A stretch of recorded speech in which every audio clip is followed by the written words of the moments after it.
পশ্চিমবঙ্গের নির্বাচনে প্রচারে যখন ত্রিপুরার একঝাঁক বিজেপি নেতানেত্রী সেখানে সক্রিয়ভাবে অংশ নিচ্ছেন, ঠিক সেই সময়েই ত্রিপুরার রাজনীতিতে বইছে প্রবল ঝড়।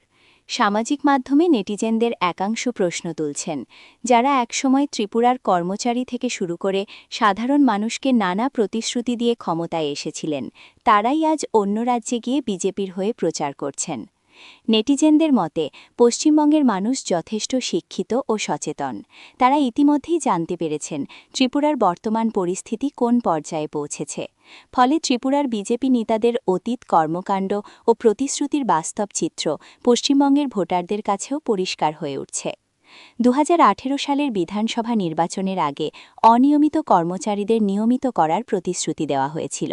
কর্মচারীদের দেখানো হয়েছিল স্থায়ী চাকরির স্বপ্ন, কিন্তু 8 বছর পেরিয়ে গেলেও আজও সেই প্রতিশ্রুতি বাস্তবায়িত হয়নি। ফলে রাজ্যের হাজার হাজার অনিয়মিত কর্মচারী এখনও অনিশ্চয়তার মধ্যে দিন কাটাচ্ছেন। শুধু কর্মচারীরাই নন, যুবক যুবতী থেকে শুরু করে সাধারণ মানুষকেও উন্নয়ন ও কর্মসংস্থানের স্বপ্ন দেখানো হয়েছিল। বাস্তবে সেই স্বপ্ন অনেক ক্ষেত্রেই অধরা রয়ে গেছে। অভিযোগ উঠছে, সাধারণ মানুষের জীবনযাত্রার মান তেমন উন্নত না হলেও অনেক নেতানেত্রীর ব্যক্তিগত সম্পদ উল্লেখযোগ্যভাবে বৃদ্ধি পেয়েছে। এই পরিস্থিতিতে ত্রিপুরার মানুষের একাংশ মনে করছেন, পশ্চিমবঙ্গে ত্রিপুরার বিজেপি নেতানেত্রীদের প্রচার কার্যক্রম দলের জন্য ভরাডুবি হয়ে উঠতে পারে। কারণ ত্রিপুরার অভিজ্ঞতা থেকেই পশ্চিমবঙ্গের মানুষ বিজেপির প্রতিশ্রুতি ও বাস্তবতার ফারাক বুঝতে পারছেন।